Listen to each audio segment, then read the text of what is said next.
I love all these shows that are out and coming at Big Pharma's neck, because we had common side effects that showed when a dude wants to get this miracle mushroom that can solve anything and any illness out, and the difficulties of that. Now we have Lazarus, which shows us what happens when a drug hits the market, changes everything, and then somebody decides, you know what, let me just mess everything up. The premise of the show is this dude, Dr. Skinner, he created this drug called Hapna. Hapna was a cure-all wonder drug. It changed everything. But the thing is, Dr. Skinner then dropped off the face of the earth. He reappears 3 years later, and he sees all the ill effects that the drug had upon being introduced to the world. Folks popping it like painkillers. He's like, man, that wasn't supposed to happen. And he's seeing that this drug now kind of circumvented death, and without death, then what's the meaning of life, really? We see how humans reacted without fear of death now. Exhausting more resources, more wars. The drug was supposed to change the world for the better, but it didn't do that. So now Dr. Skinner's reappeared and saying, hey, let me tell y'all something. I gave y'all this miracle drug to fix everything, and y'all messed it up. So, let me tell you something that was in the fine print that y'all ain't read. This drug has a 3.5-year lifespan. The first wave of people that took that drug,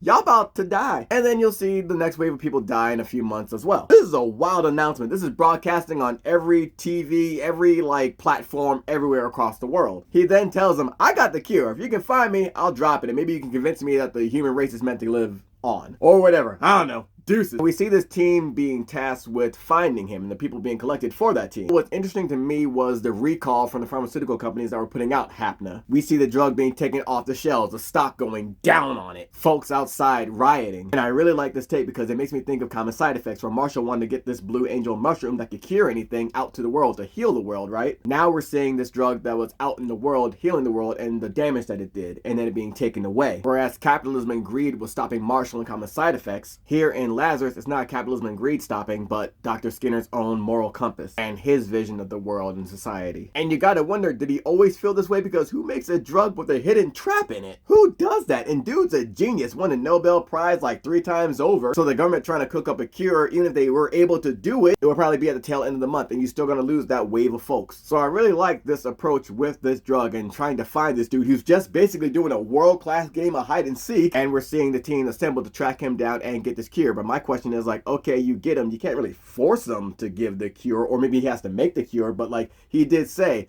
maybe you can convince me to, hand it over. I want to see how this dude is convinced, and it's so wild to see one dude holding so much power and basically holding the world hostage. But I mean, it's not that wild because we've seen the 1% do that as well. So Lazarus, I'm all in. I just did the first episode, and I'm hooked. I'm like, okay, I need to see where this goes.